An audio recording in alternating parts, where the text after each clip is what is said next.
What if the biggest mistake of the Kyle Dubas era could be corrected right now?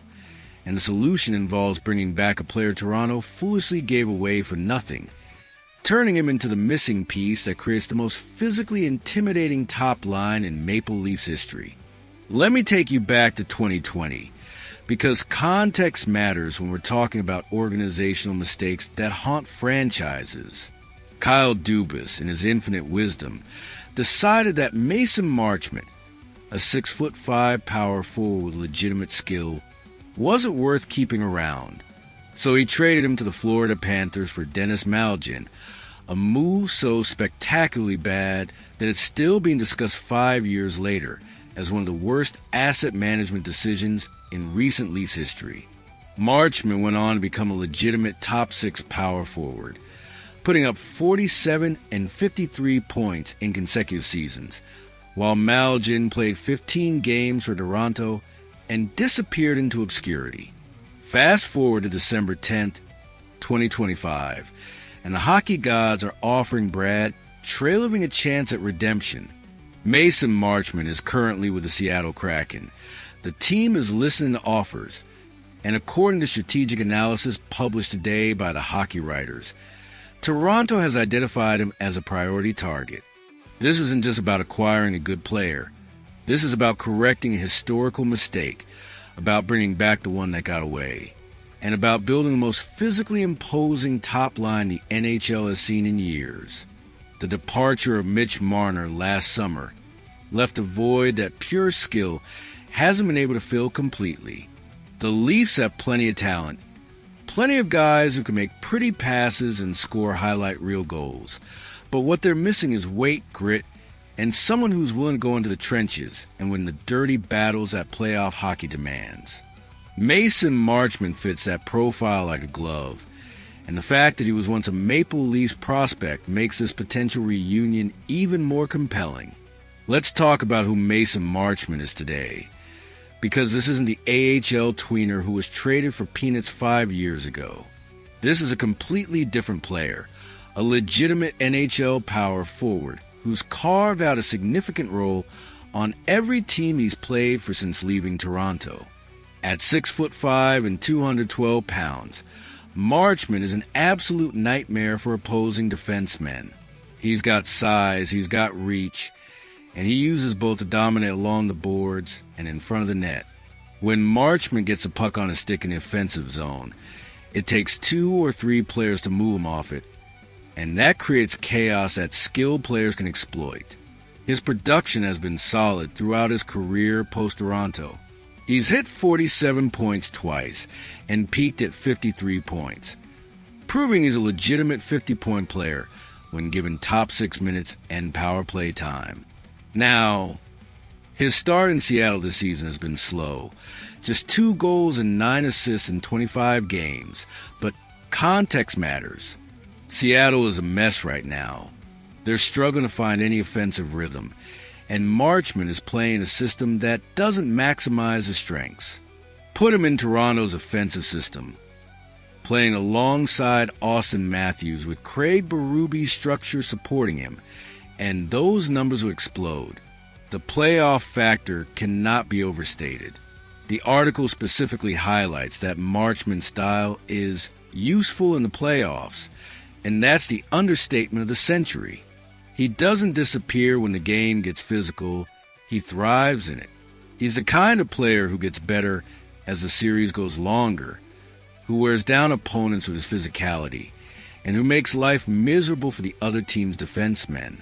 That's exactly the type of player the Leafs have been missing in their playoff runs. The guy who doesn't shy away from contact and actually elevates his game when things get tough. Spencer Lazare's analysis in the Hockey Writers doesn't pull any punches about the Dubas mistake. Unfortunately, former general manager Kyle Dubas decided that trading him for Denis Malgin was a good idea, and that came back to haunt the Maple Leafs. Marchment's style of play would fit well on the top line alongside Matthew Knies and Auston Matthews. That's not just analysis. That's a direct indictment of the previous regime's inability to value size and physicality, and it's a roadmap for how Treliving can differentiate himself by bringing back what Dubas foolishly discarded. Now let's talk about the real genius of this potential acquisition, the tactical alignment that would create what I'm calling the monster line. Imagine a first line composed of Matthew Knies on the left wing at 6'3" and 225 pounds, Auston Matthews at center at 6'3" and 216 pounds, and Mason Marchment on the right wing at 6'5" and 212 pounds. That's not a hockey line. That's a wrecking crew. That's 664 pounds of humanity coming at you at high speed. And there's not a defensive pairing in the NHL that could physically match up with that kind of size and skill combination. The dynamics of this line would be absolutely devastating for opponents. Right now, Matthew Knies carries the burden of being the only true power forward on the top line.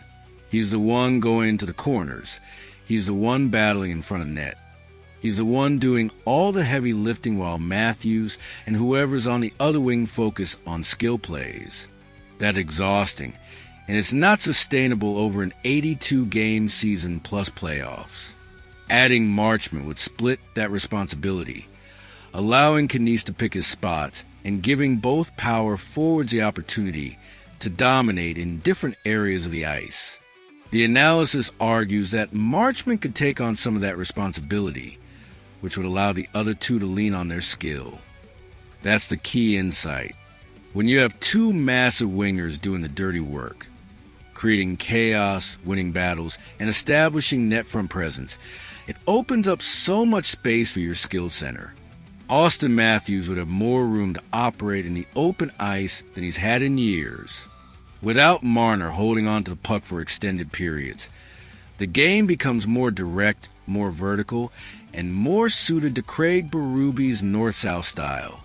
Think about what this line would look like in a playoff series. The other team's top defensive pairing will be getting physically brutalized every shift. Knies and Marchment would be wearing them down with hits, bore battles, and net front presence. By the third period, Game 4 or Game 5, those defensemen will be exhausted, beaten up, and making mistakes. That's when Matthews takes over and buries the game-winning goals. That's championship hockey, and it's exactly what Toronto has been missing. The power play implications are also significant.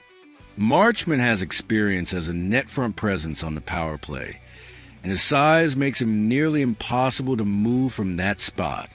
Pair him with Matthews' shot, add in William Nylander's playmaking, and you've got a power play unit that can score in multiple ways. Teams can't just focus on Matthews anymore, because Marchment is screening the goalie and tipping everything. That versatility is what makes elite power plays impossible to defend. There's also a strong emotional component to this potential trade that can't be ignored. The Marchment trade is frequently cited as one of the worst asset management moves of the Dubas era, right up there with letting Zach Hyman walk for nothing and trading for Matt Murray. Bringing Marchment back would be a massive public relations victory for Brad Treliving, a clear signal that the new management values what the old regime foolishly discarded. It would show the fan base that Treliving understands what it takes to win the playoffs, that size and toughness matter, and that he's willing to correct the mistakes of the past. The cost of acquisition is where this gets really interesting. Marchment is having a down year statistically in Seattle, with just 11 points in 25 games. That means his trade value is probably at its lowest point since he became an NHL regular. The Kraken are struggling. They're likely going to be sellers at the deadline, and they don't have any particular reason to hold on to Marchment if they can get decent value for him. A second-round pick and a mid-level prospect might be enough to get the deal done, and that's a price Toronto can easily afford without sacrificing premium assets like Easton Cowan. Compare that to what it would cost to acquire someone like Jason Robertson or another established star. Those trades require giving up your best prospects, multiple first-round picks, and potentially roster players. Marchment can be had for a fraction of that cost. And while he's not going to put up 100 points, he brings exactly what the Leafs need at a price they can afford. That's smart general managing, identifying undervalued assets, and acquiring them before the rest of the league catches on. The Seattle situation makes this trade even more logical. The Kraken are in disarray. They're not making the playoffs, and they need to start thinking about their future. Marchment is 30 years old. He's got one more year left on his contract after this season at $4 million per year, and he doesn't fit their timeline. Trading him now for draft picks and prospects makes sense for their rebuild. For Toronto, taking on that contract is easy. It fits under the cap, and it gives them a player who can contribute immediately and potentially be re-signed if things work out. There's also the Craig Berube factor that can't be overlooked. Berube loves big, physical players who aren't afraid to play a heavy game. He won a Stanley Cup in St. Louis with a roster full of guys like that, players who could skill you to death but also beat you up physically. Marchment is exactly the type of player Berube wants in his lineup, and having the coach's full support makes it much more likely that Marchment would thrive in Toronto's system. The comparison to what the Leafs are currently running on their top line is stark.